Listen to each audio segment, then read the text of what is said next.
Estamos aqui de volta. Como sempre, começamos invocando a Santíssima Virgem Maria e o Santo Padre Pio de Pietrelcina, para que roguem a Deus que nenhuma injustiça se cometa nesse programa. Eu queria lembrar aqui a vocês que de 23 a 28 agora de maio estarei pronunciando aqui o curso Metafísica, a Estrutura do Ser. Então, informações e inscrições com o senhor Edui, pelo e-mail edui.ferro@uol.com.br ou pelo telefone 041-997444443. Também queria pedir a você que desse uma olhada no site do meu filho Davi, marchetariabrasil.com.br. Se não fosse coisa boa, não estaria recomendando nem que fosse meu filho, meu pai, minha avó, minha tia, né? Então, aqui eu recebi uma comunicação muitíssimo interessante que está circulando, foi posta a circular na internet pelo economista Valdir Serafim, né?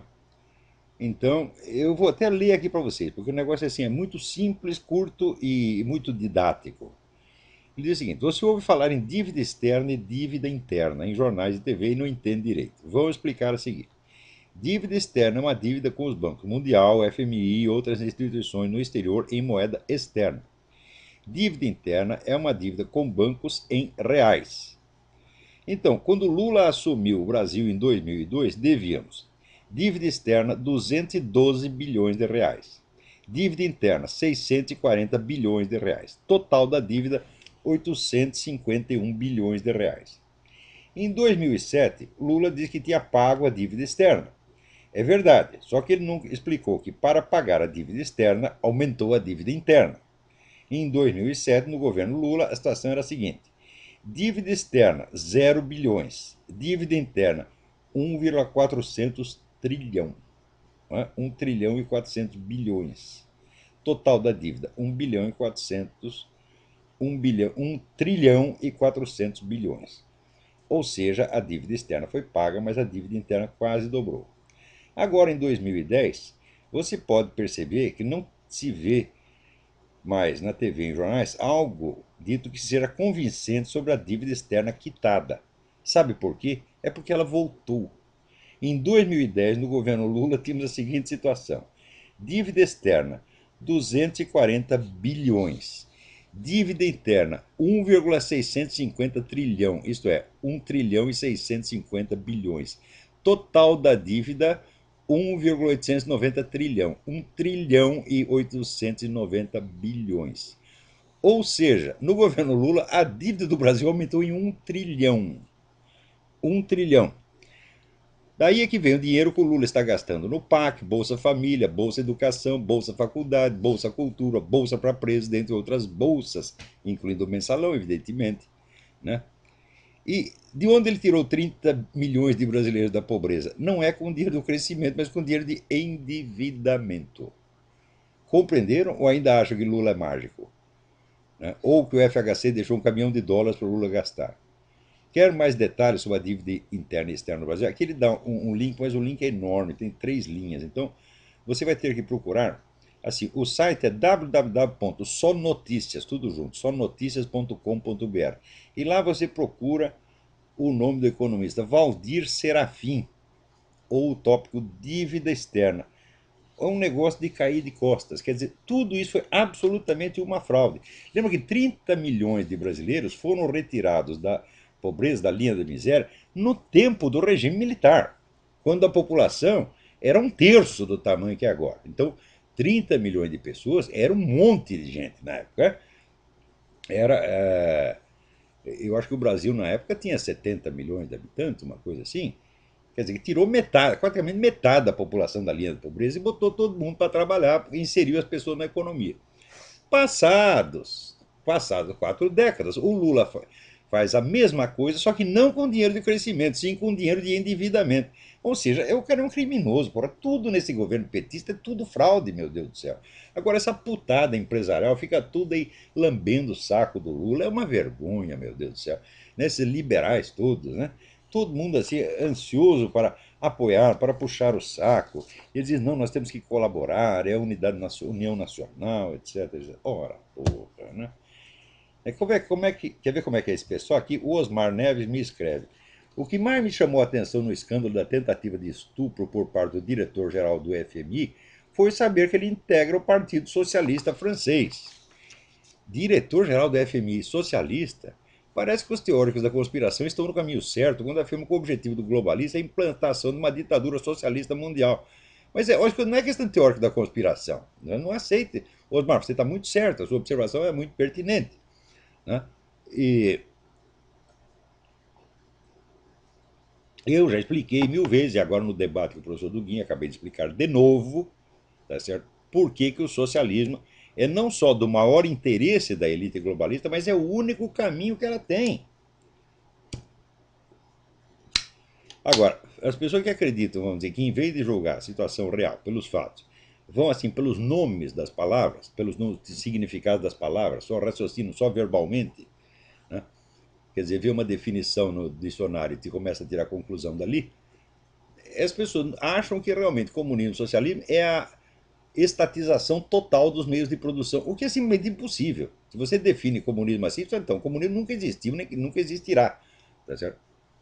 Na própria União Soviética, vamos dizer, 50% da economia era economia privada, vamos dizer, sem nome.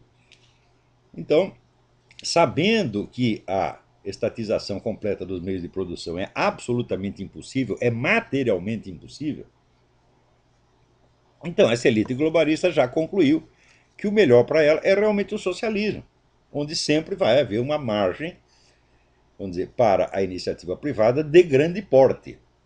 Então você vai ter lá aqueles 8 ou 10 grupos empresariais que são sócios do governo e que mandam em tudo, como é na China, meu Deus do céu. É uma coisa tão simples. Né? Agora pergunta o Osmar Neves com razão. E agora como ficam os nacionalistas esquerdistas brasileiros quando gritavam fora FMI, por considerar um instrumento de opressão dos capitalistas? Ó, o FMI é instrumento de opressão dos capitalistas e é instrumento de dominação dos socialistas. É a mesma coisa, porra. Agora, você vê como é também a mentalidade dessa gente. Aqui nos Estados Unidos aconteceu um negócio absolutamente extraordinário. Você sabe que o Obama tinha decidido publicar a certidão de nascimento dele, que aliás é fake, só quando ele percebeu, ele confessou isso aí, quando ele viu que o livro do Jerome Corsi, que se chama Onde está a certidão de nascimento, estava no primeiro lugar na lista de best-sellers antes de ser publicado. Hein? Só as encomendas, quer dizer, o livro em encomendas ele bateu todos os outros livros. Né? Daí o Obama ficou assustado, disse: não, vamos fazer alguma coisa. Daí fabricou lá às pressas aquela merda, aquela certidão de nascimento, que é obviamente falsa, e publicou aquilo, dizendo: agora nós vamos tapar a boca dos burstas. Está aqui a prova definitiva, cabal e irrevogável. Entendeu? E, bom, não demorou meia hora para o pessoal começar a perceber que é falso. Né? Agora, até para explicar aquele negócio da numeração, aqui o, o número da certidão do Obama é um número maior do que da certidão de duas meninas que foram registradas depois dele, o pessoal descobriu que teve uma menininha que foi registrada no dia seguinte também e que morreu. E que, portanto, o certidão de nascimento dela estava lá, à solta, ninguém ia reclamar aquilo. Então, provavelmente, eles pegaram aquela certidão da menina, apagaram os dados e botaram lá os dados do Obama. Né? Se a coisa é falsa, olha, não tem mais a mais mínima dúvida. Quem quer que ainda ponha isso em dúvida é porque é desonesto ou burro demais. Ou então porque é tão fanaticamente obamista, né, que ele prefere antes acreditar no Obama do que naquilo que ele está vendo com seus próprios olhos. Muito bem. Acontece que o livro finalmente saiu. Né? O livro do Jerome Corsi saiu depois da publicação da certidão de nascimento. E as provas que estão no livro, elas valem, agora ainda valem ainda mais. Tá certo? Então, bom, daí o pessoal obamista ficou assustado e começou a vender camisetas, né, e xícaras com assim a foto do Obama, a foto da certidão de nascimento, escrito Made in USA, a prova definitiva. Né? Para ver se engana as pessoas, engana a trouxa, quer dizer, vendendo camiseta. Porra, vender camiseta é a resposta para uma coisa dessa. Porém, teve gente que foi mais adiante. A revista Esquire, imediatamente após o livro ter entrado em circulação, publicou uma reportagem dizendo que o livro tinha sido renegado pelo seu editor, recolhido das livrarias e que os compradores estavam recebendo o dinheiro de volta. Bom, imediatamente a mídia toda foi atrás do editor, que é o Joseph Farah, do WorldNet dele, perguntar: você de fato recolheu o livro? Você está devolvendo o dinheiro para o. Você disse ao Squire que você está recolhendo o livro e devolvendo o dinheiro aos compradores?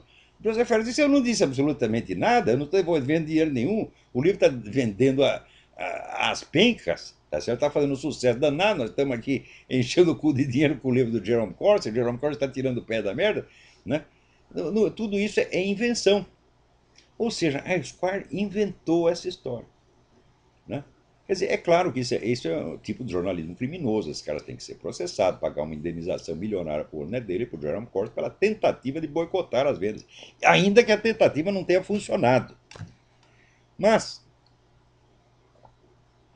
passado 2 horas, como o autor daquela merda viu que o pessoal da mídia, os colegas dele, estavam telefonando para o WorldNet dele para saber se a história é verdadeira, ficou com medo e publicou um aviso, um disclaimer, dizendo: não, eu escrevi aquilo, mas é uma sátira. Ora que porra, né? Daí, imediatamente, o Wall Street Journal, que é murista, gosta de ficar no meio, né? Escreveu um artigo descendo o cacete no artigo do Esquire, mas dizendo que juridicamente não tem problema nenhum, porque como é uma sátira, então não houve intenção maliciosa de prejudicar. Ora, há um momento. Sátira, que eu saiba, é uma coisa que tem que ser compreendida como sátira, exceto por um imbecil, no momento mesmo em que é lida pela primeira vez. Quando você lê, por exemplo, aquele famosa sátira do Jonathan Swift, a Modest Proposal, uma modesta proposta, onde ele propõe que, para eliminar o problema da pobreza, da subalimentação, passe a comer as criancinhas. Então ele escreve aquilo num tom de uma seriedade quase solene, né? Mas quando você lê, você vê que a coisa é inteiramente absurda. Então o contraste entre o tom sério e a absurdidade intrínseca, né, da proposta mostra que é uma sátira. Agora, não há nada de intrinsecamente absurdo na hipótese que é aventada pelo Squire.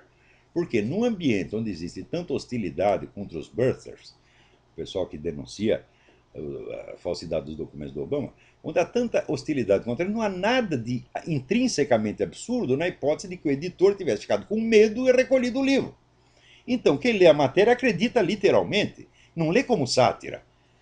Diz assim: olha, o Joseph Farah, na hora H, deu um acesso de temor servil e ele voltou atrás. Ou então o governo foi lá, deu um dinheiro para o WorldNet dele, você comprou o WorldNet dele e o WorldNet dele voltou atrás. Né? Quer dizer, puxou o tapete do Jerome Corsi. Não há nada de intrinsecamente absurdo nisso. Não é intrinsecamente absurdo, é apenas falso. Ou seja, a hipótese é perfeitamente viável, tá certo? Principalmente para quem não conhece o Joseph Farah. O Joseph Farah jamais faria uma coisa dessa. Mas se você não conhece muito bem o cara, então não há nada de intrinsecamente absurdo na hipótese de que ele tenha ficado com medo e decidido boicotar o próprio livro, para não incorrer em processo e coisa assim. Então a pessoa lê e acredita. Fica espantada, evidentemente, mas acredita. Agora, 2 horas depois vem um aviso. Ah, era uma sátira. Quer dizer, o aviso é a prova de que não era sátira coisa nenhuma. Era uma matéria, era uma mentira mal intencionada, já calculada para poder depois ser desculpada posteriormente com a desculpa de que era sátira. Quando ela não está escrita como sátira, né?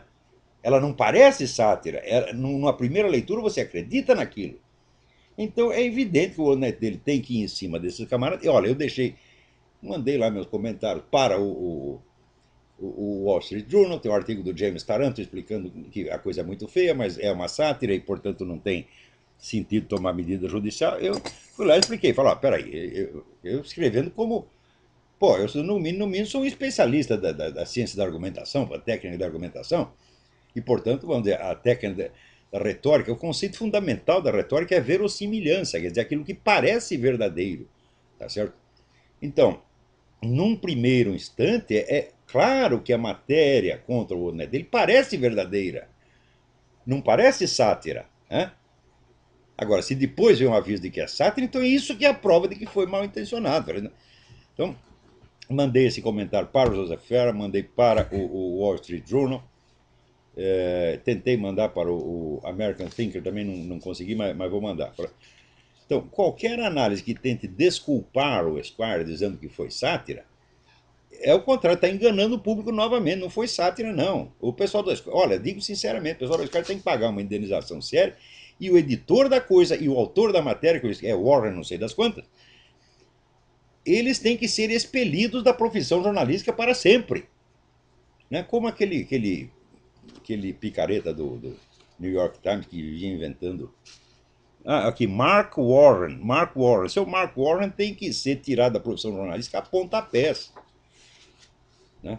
Então, estou mandando essa mensagem para o Joseph Farrell. Não dá moleza para esses caras, não. Não vai desculpar o cara porque é sátira. Vai em cima dele e usa esse argumento aqui. Mostra que, tecnicamente falando, aquilo não é sátira de maneira alguma. Quer dizer, você publicar um aviso posterior dizendo que é sátira não faz com que o artigo se torne uma sátira. Né? Ele é uma falsa notícia, premeditadamente calculada para prejudicar. Agora, olha aqui, com todo este esforço monstruoso e desavergonhado, cínico dessa gente para ocultar a coisa, não adianta nada. Porque todas as pesquisas aqui do Gallup, do Angus Reid Global Monitor, da Wenzel, todas as empresas de pesquisas, né, estão mostrando que a maioria dos americanos não está persuadido de que o Obama nasceu aqui e de que ele está ocupando legitimamente a presidência. Só 18% diz que estão persuadidos de que a prova é definitiva. Os outros, uma parte diz não sei, outra parte diz desconfio que ele não nasceu aqui, outra parte diz é claro que ele não nasceu aqui. Né? Então, o problema não é saber se nasceu aqui ou não, o problema é saber se o documento é autêntico. Agora, o documento dele, mesmo que fosse autêntico, não vale, judicialmente não vale como prova. Por quê? Porque ele foi adotado na Indonésia pelo Lolo Soetoro e a lei americana diz que uma certidão de nascimento se torna inválida a partir do momento em que se houve uma adoção, a adoção não é averbada no documento. Né?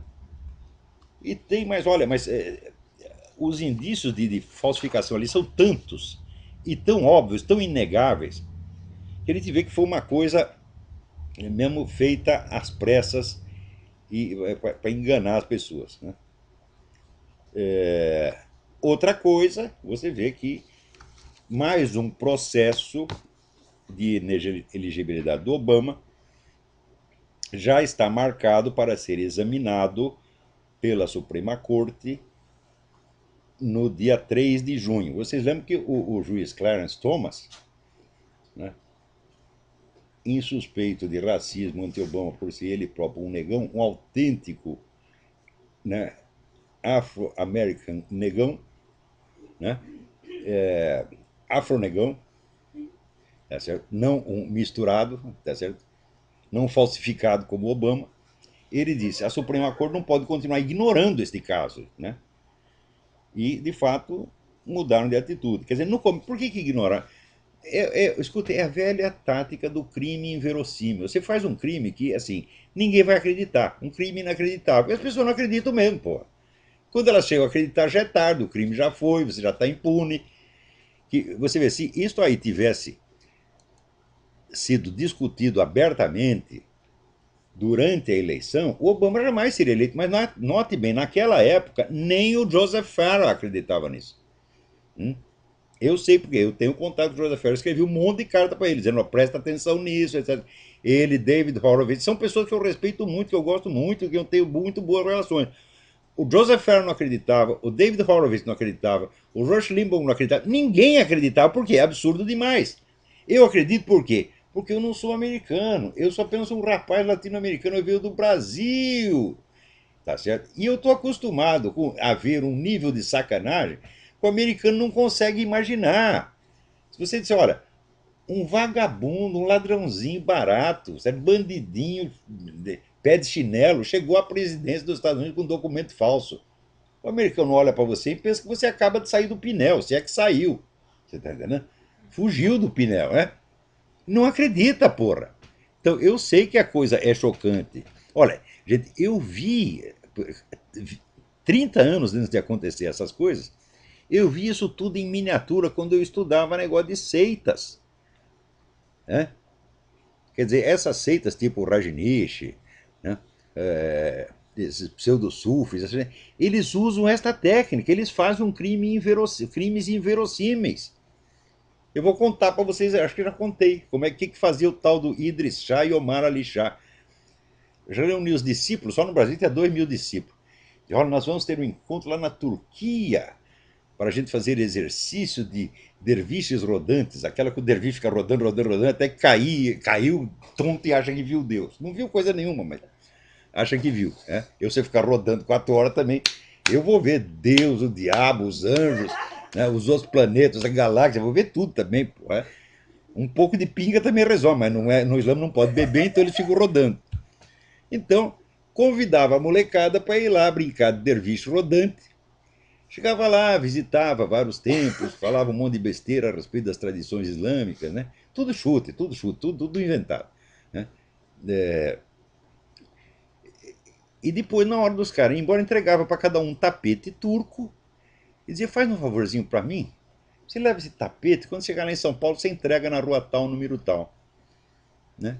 Então, em 24 horas, o cara fazia uma loja de tapete contrabandeado sem que ninguém pudesse desconfiar de nada. Isso era inspirado na velha história do. Eles gostavam muito das histórias do Mullah Nasruddin, um personagem célebre de piadas orientais, em que o Nasruddin sempre atravessava a fronteira num jumento e o guarda da fronteira olhava e falava: esse filho da puta contrabandeando alguma coisa. Ia lá, revistava, não achava nada. Durante 20 anos o cara passava com o jumento carregado, a gente ia examinar, não tinha contrabando. Depois de 20 anos o guarda chegou para ele e falou: não aguento mais.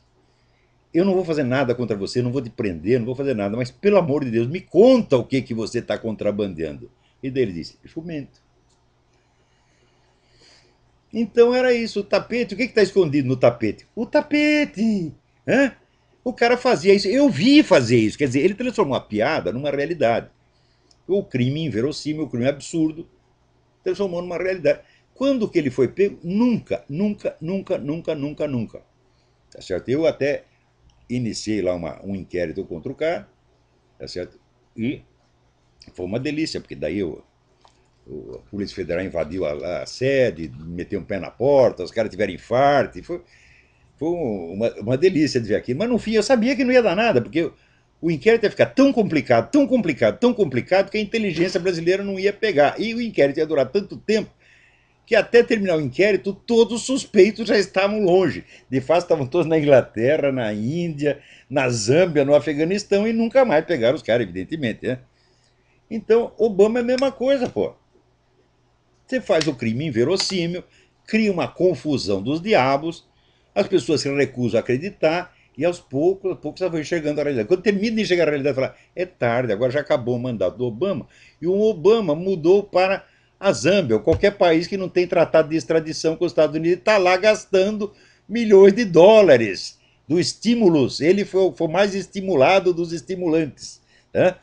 Está lá gastando dinheiro e nada se pode fazer contra ele. E está lá rindo da cara dos americanos, que é o que eu acho que vai acontecer. Se reeleger, ele não se reelege de jeito nenhum, mas sair impune é bem capaz. Quer dizer, vai ficar desmoralizada, a nação vai odiá-lo, mas e daí? Qual é o problema? Não tinha aquele inglês que morou no Brasil, com o cara do último assaltante de trem que teve na Inglaterra? Biggs, Ronald Biggs, né? Ué, quando descobriram que o Ronald Biggs era o culpado, ele já estava no Brasil, arrumou uma mulher brasileira, comprou uma mansão lá no morro, vivia no bem bom, ia na praia, né? Jogar. Como é que chamava aquele jogo que eles jogavam na época? Frescobol? É, jogar frescobol e assim por diante. Alô, tem alguém na linha aí? Alô? Oi, Oi, quem é? alô? Ah, tá ouvindo? Perfeitamente. Ah, é o Gustavo de Belo Horizonte. Gustavo de Belo Horizonte, tudo bem? Tudo? Ah, pessoal, eu sou seu aluno do curso, eu estou no começo do curso aí. Ah, entrou no meu Está curso? sendo muito legal. Obrigado, obrigado. Isso que realmente é o melhor do Brasil.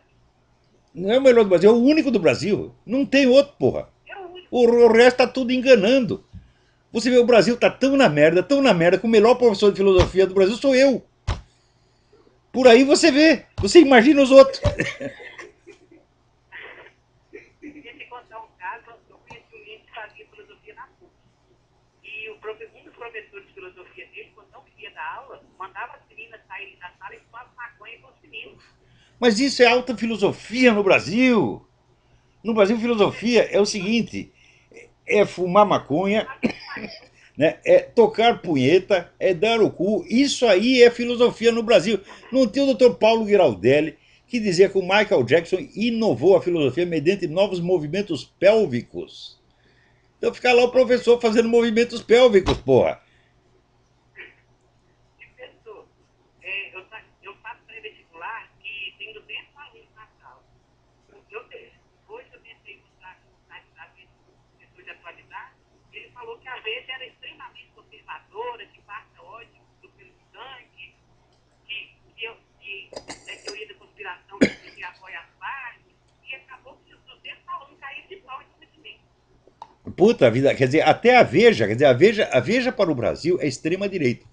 A Veja defende casamento gay, defende abortismo, desce o pau na religião, tá certo? É uma revista ateística, evolucionista, é revista iluminista, né? E isso no Brasil é extrema direita.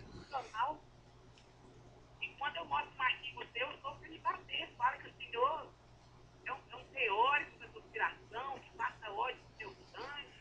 Ah, é mesmo, é mesmo. É isso que o povo pensa no seu, e sem saber o que fazer. O que eu faço com esse povo? Desce a mão, rapaz. Dá um pé na bunda, manda tomar no cu. Vai discutir com um idiota? Não perca seu tempo, porra. Você fale com pessoas inteligentes, pessoas que são capazes de ler um negócio e entender. Porque, olha, a opinião da massa nunca interessou, meu filho. Você acha que a massa que manda no Brasil não é aquela elite petista? Então, contra uma elite, tem que ter outra elite. Então, você tem, vamos dizer, conversar com pessoas inteligentes que aos poucos possam ir ocupando espaços, tá certo? E mudar essa situação, se possível.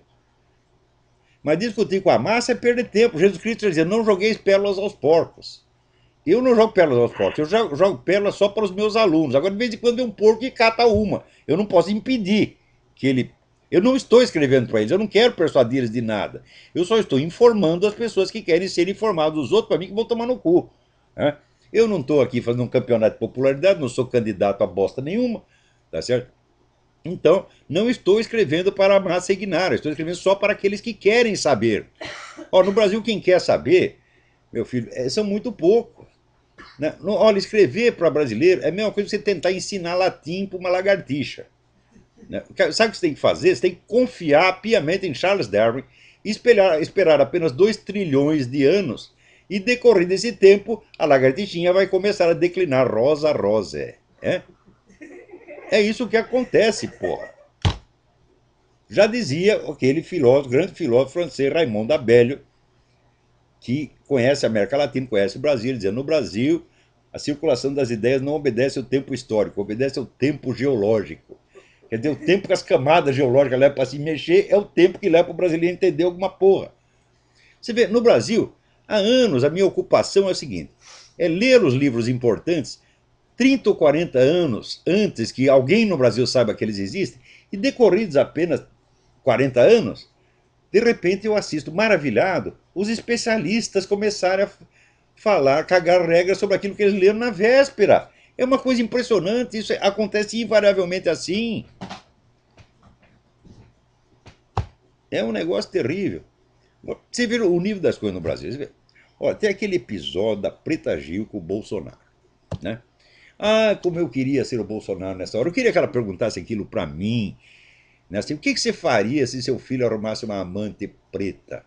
Eu acharia ótimo, contanto que não fosse você. Sabe por quê?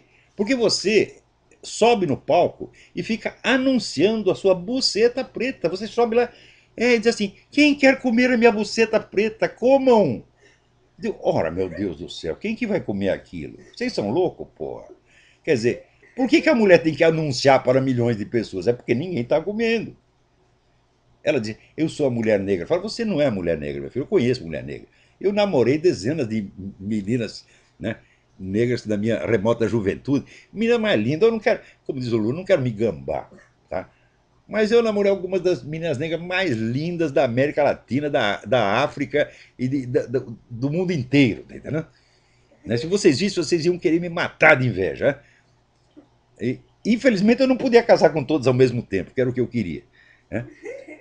Mas eu sei o que é uma mulher negra, porra. Eu sei o seguinte: uma mulher negra e um bagulho negro. Hum? Eu sei. Então agora vê essa mulher.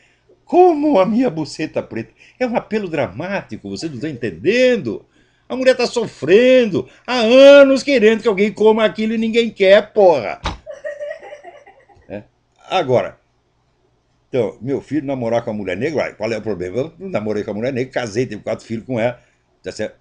Não tem nada mais. Agora, se aparecer com você na minha casa, eu expulso os dois, porra.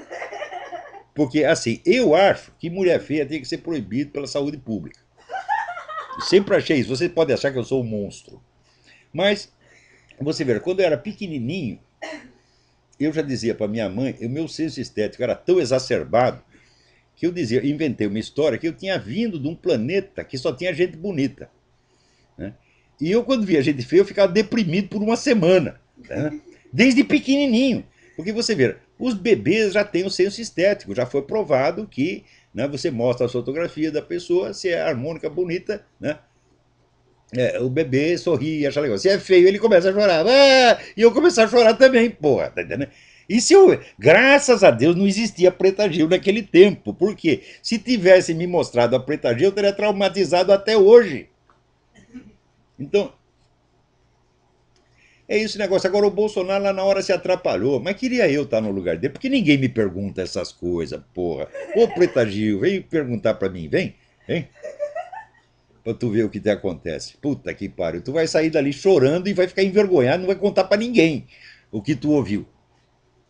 Eu aqui afirmo, baseado no meu senso estético, que é bem desenvolvido, eu sei distinguir o que era uma bela mulher negra e o que é um bagulho negro. É? Agora, estava eu aqui agora falando do Clarence Thomas. Né? Clarence Thomas é um grande homem, mas a Preta Gil é tão bonita quanto o Clarence Thomas, porra. E vou eu lá pra cama com o Clarence Thomas. Olha, eu também tenho senso autocrítico. Imagina se eu vou chegar, subir no palco e dizer: quem quer o meu peru branco? Hã? Ninguém ia querer essa merda, porra. Eu até hoje não entendo por que alguma, né, criatura do sexo feminino teve a bondade, a caridade de transar comigo. Eu não entendo. Eu jamais faria isso no lugar dela, mas elas fizeram. Então eu devo ter uma boa conversa, pelo menos. A mulher não liga muito pro lado estético. A conversa é mais importante. Tá certo? Graças a Deus. Né? E então aí, o problema da Preta Gil é esse, pô. A mulher tá anunciando e ninguém compra, pô. Né? Olha aqui. Tá aqui. Saiu aqui em Alagoas, no Jornal de Alagoas. Um fato inusitado ocorreu na Justiça de Garanhuns, Pernambuco. O pedreiro Oswaldo Matos Santos entrou com uma ação na Justiça para conseguir se casar com a sua mão esquerda. Daí diz ele: nenhuma mulher conseguiu me proporcionar o prazer que ela me dá. Gostaria muito de oficializar esse sentimento puro e verdadeiro para o mundo. Hã? Apesar do casamento oficial ainda não ter sido autorizado, houve um casamento extraoficial, que contou até com depoimentos emocionados dos amigos dele. O casal viajou para passar a lua de mel no Rio de Janeiro. Legalmente o casamento não tem validade, mas já causou tremendo alvoroço da imprensa local. Olha aí, o que vocês estão esperando? Punheteiros do mundo, univos! Eu já disse, se pode ter um casamento entre 2 homens, tá certo? Por que não pode ter um casamento, seja entre 3 ou 4 homens, e entre um homem e ele mesmo? Ou entre um homem e qualquer outra coisa? Uma lagartixa, um tatu, ou sei lá, o sex appeal está hoje tão disseminado no mundo, tá certo? Que não há nada que não seja objeto de desejo. Né? O sujeito pode aparecer com uma chave inglesa e achar que aquilo é a coisa mais, né, atraente do mundo. Uma lata de sardinhas, ou uma galinha. Né? Tem tanta gente que nós estamos no aperto, apela a uma galinha. E o cidadão aqui, então, ele quer se casar com ele mesmo com a sua mão esquerda. Podia ser a direita, ele deve ser canhoto. Então, reivindiquem, porque é o seguinte: a lei hoje significa apenas grupo de pressão. Se você conseguir fazer um grupo de pressão em torno de qualquer coisa e fizer barulho, você consegue qualquer coisa. Por quê? Porque esses legisladores e juízes são todos uns cagões. E por que, que o STF tinha que ceder a essa exigência absurda de um treco chamado casamento gay, porra? Agora, você veja também, existe um grupo de pressão contra aquilo que se chamou, já 30 anos atrás, chama preconceito linguístico. Preconceito linguístico é o seguinte: apareceu um linguista, tá certo? Chamado Marcos Banho, e ele descobriu o seguinte, que você usar a mesma gramática para todas as pessoas, ensinar a mesma gramática para todas as pessoas igualzinho, é antidemocrático. Quer dizer, isso é exatamente o contrário, me parece, né? Quer dizer, se tivesse, vamos dizer, uma gramática para as classes altas, outra para as classes baixas, uma para os brancos, outra para os pretos, aí seria antidemocrático. Mas o Marcos Banho, ele pensa tudo ao contrário. Então ele achou a mesma gramática para todos é antidemocrático, né? O certo é o sujeito gramaticalizar a fala que ele aprendeu na infância no seu bairro. Tá certo? Então você tem a gramática de Vila Nhocunyé, a gramática da Vila Maria, a gramática da puta que eu pariu. Então, depois dele fazer campanha disso por tempo suficiente e arrebanhar o apoio de algumas centenas de professores tão imbecis quanto ele, a coisa agora foi oficializada pelo Ministério da Educação, que agora está distribuindo para as crianças livros dizendo que o certo é dizer nós vai, né? E assim por diante. Quer dizer, para que precisa ter, né, a concordância verbal? Né? Para que precisa existir singular e plural? Né? Então, olha, o resultado disso vai ser muito simples. Então, o Brasil é o único país do mundo, presta atenção, o único país do mundo onde apareceu alguém suficientemente idiota para dizer, e outros ainda mais idiotas para acreditar, que a mudança acelerada da língua é um progresso. Ora, a mudança acelerada da língua, o que ela faz é tornar ilegível tudo que foi publicado antes da mudança, meu filho. Você veja, em toda a América Hispânica, né, o pessoal lê os clássicos espanhóis como se fossem publicados ontem. Né?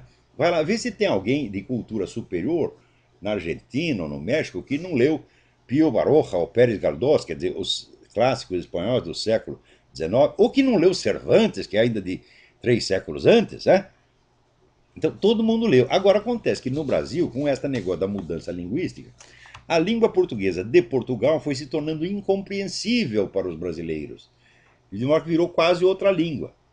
Então, aqui nos Estados Unidos, você chega todo moleque na escola lê Dickens, né? Que é um escritor inglês do século XIX. E que, ó, note bem, Dickens é difícil. Eu tenho dificuldade de ler Dickens, porque o vocabulário do cara é muito rico.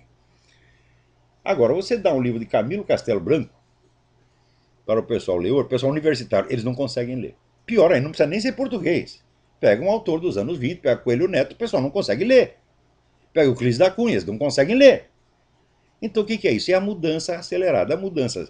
Veja, a língua é o que permite que o legado cultural das gerações passadas continue sendo transmissível e acessível às novas gerações. Se a língua vai mudando e cada mudança é automaticamente aceita e oficializada como tal, você entra num processo que se chama entrópico, entropia. Entropia é perda de informação. Né? Então quer dizer que as informações que serão acessíveis às gerações seguintes serão cada vez menos. Então vai haver total perda do senso histórico, total perda da unidade da cultura e total perda, vamos dizer, da capacidade de raciocinar sobre o que quer que seja, porque você, sem o aporte da cultura anterior, você não pode fazer nada. Diz que o homem é um animal racional. Sim, ele nasce racional, mas para que a razão funcione é necessário uma série de condições, entre as quais a informação correta sobre o que se passou antes. Se você não entende o que vinha acontecendo, você não entendeu até o capítulo 31, meu filho, você não vai entender o capítulo 32. É a coisa mais óbvia do mundo. Então, isso aí é uma obra de destruição da cultura. Né? Você vê aqui na França, a última reforma ortográfica que teve foi em 1600 e pouco. Eles nunca mais mexeram nisso, deixa como está. Agora, o Brasil, toda hora, mudança ortográfica, né? A língua escrita tem que acompanhar a língua falada. Fala, olha, o sujeito que diz uma coisa dessa não sabe o que está dizendo, pô. Acompanhar a língua falada é absolutamente impossível. A língua escrita, ela tem ao contrário, ela tem que dar uma unidade formal ao idioma. Ela pode incorporar alguns elementos da língua falada, mas sem perder a unidade. Agora, se você incorpora todos os elementos indiscriminadamente, aí perde a unidade e a língua se torna impossível de ensinar. Porque você vai ter tantas variações que você tem um dialeto para cada bairro, que é o que esse Marcos Banho quer. É claro que esse sujeito é burro demais, meu Deus do céu. Ele não entende o que ele lê. Né? Agora, está aqui, todo mundo está falando agora deste relatório do Instituto Internacional de Estudos Estratégicos, que diz que o Brasil, que as Farc usaram o Brasil para suas operações. E que havia até vamos dizer, um chanceler da guerrilha, o tal de Orlai Jurado Palomino, que é um dos chefões das Farc, que opera no Brasil. Né? E assim, o Bin Laden brasileiro, tá entendendo? Só que ainda assim, depois de tudo isso, o Instituto diz não há evidência de que o governo brasileiro tenha colaborado com isso. Mas escuta, mas a evidência oficial, a evidência está nas atas do Foro de São Paulo, assinada pelo senhor Luiz Inácio Lula da Silva. O que mais vocês precisam? Né? Acontece que hoje esse tipo de estudo é feito por camaradas assim, ultra especializados e, sobretudo, é feito por pessoas que não têm a formação suficiente em estratégia. Porque para você tomar decisões estratégicas, você precisa dos fatos, mas você não precisa ter a prova judicialmente válida dos fatos. Isso é importantíssimo. Né? Você imagina assim, se Napoleão Bonaparte está lá na batalha, né, e chega a informação, olha, o exército da Áustria vem vindo ali pela esquerda. Né? Napoleão vai perguntar para o cara, mas que prova você tem disso? E vai entrar com um processo e exigir uma prova judicialmente válida. Então, a prova em estudos historiográficos e estratégicos é uma, e a prova judicialmente válida é uma coisa completamente diferente. E as pessoas hoje não entendem isto. Né? Quer dizer, para você tomar uma decisão política estratégica, você não precisa ter uma prova judicialmente válida. É impossível esperar isso aí. Né? Então, por exemplo, eu agora mesmo estou estudando, por causa do debate com o Duguinha, estou estudando as obras do Karl Haushofer, que é o estrategista maior da Alemanha no tempo da guerra. Então, depois da guerra, foi delegado um oficial americano para interrogar o general Haushofer, para saber em que medida ele tinha sido culpado dos atos de guerra nazista, dos crimes de guerra nazistas. Ou se, em função da idade avançadíssima, ele deveria ser dispensado de comparecer no julgamento de Nuremberg, como de fato foi. Mas, 20 anos antes disso, todos os oficiais de informações e todos os estrategistas do mundo já sabiam que quem estava inventando aquela merda era o Karl Haushofer, porra. É? Agora, a prova judicial, bom, só 20, 30 anos depois, quando o problema já está resolvido. Agora, se você fosse esperar prova judicialmente válida para tomar decisões estratégicas, meu filho, a Inglaterra está sendo bombardeada até hoje, e ninguém ia poder dizer uma só palavra contra o Haushofer, porra. Quer dizer, é uma coisa inteiramente absurda. Quer dizer, é uma mentalidade autoparalisante, às vezes, né, embocada na situação precisamente pelo agente contrário. Quer dizer, ele quer inibir o seu pensamento. Então, você, olha, prova judicialmente válida de que o governo brasileiro colaborou com as Farc, isso é para daqui 20 anos, quando houver um processo. As provas que nós estamos indicando agora são provas estrategicamente válidas, o suficiente para embasar atitudes políticas e atitudes estratégicas. É? Agora, quem fica exigindo provas judicialmente válidas é um filho da puta, mal intencionado. Porque na política você não pode esperar isso. Ainda estou dizendo, o negócio do Obama, veja a coisa do Obama. Se durante a eleição o John McCain tivesse mostrado a sua certidão de nascimento para todo mundo, e disse, olha, eu sou John McCain, está aqui a minha certidão de nascimento, está aqui meus documentos. Eu exijo que o meu adversário mostre a mesma coisa. Pronto, acabava a candidatura Obama. Precisa uma prova judicial final de que os documentos dele não são válidos? Não precisa. Quer dizer, a estratégia político-militar é feita com base em informações. Mas você tem que aprender a usar as informações antes de que elas se tornem provas judicialmente válidas. Oh, meu Deus do céu, essa é a coisa mais óbvia do mundo, né?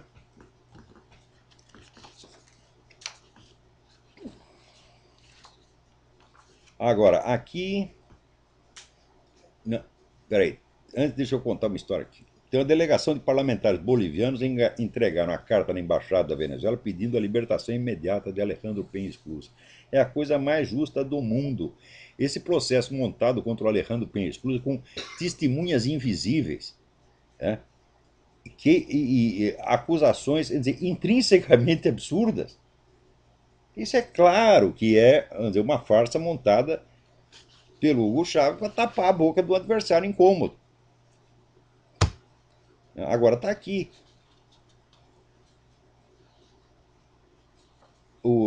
Também no Diário das Américas saiu também a coisa mais óbvia do mundo, que o Foro de São Paulo está trabalhando ativamente nas eleições peruanas.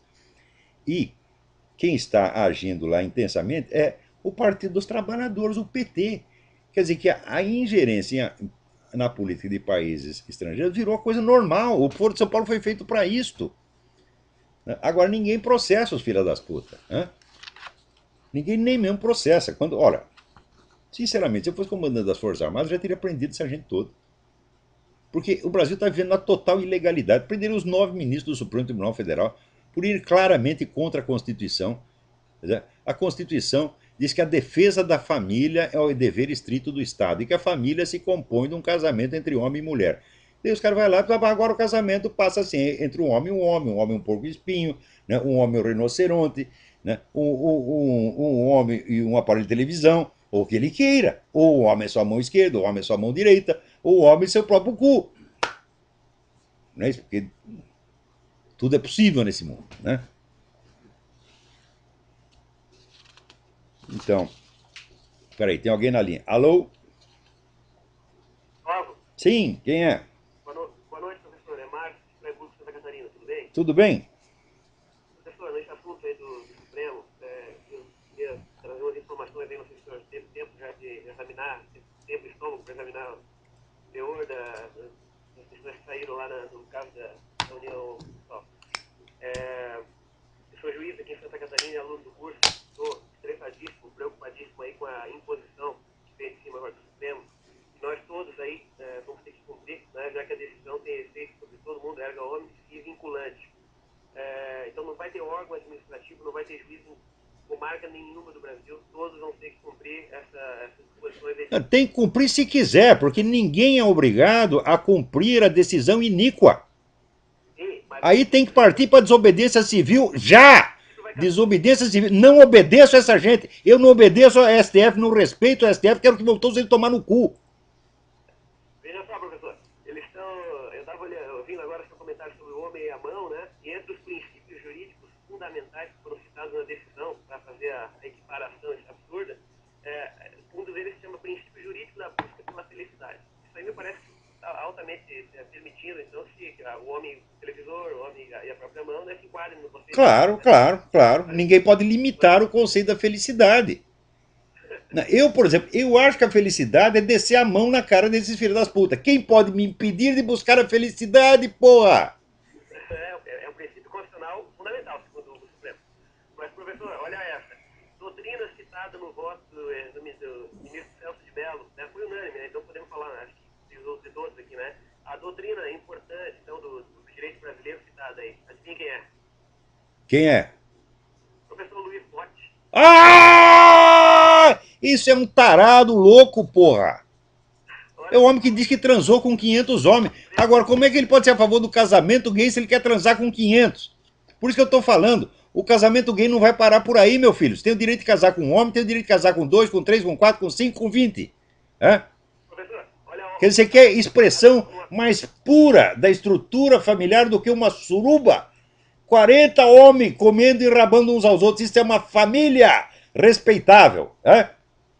Professor, a obra citada, então, no acordo do Supremo Tribunal Federal, né, que se imaginava, né? Luiz Motti, Sodomia da Bahia, o amor que não ousava dizer o nome. Está dentro de um acordo do Supremo Tribunal Federal do Brasil. Pois é, então por que não cita as opiniões dele a favor da pedofilia? Não falta muito, é o próximo passo, né?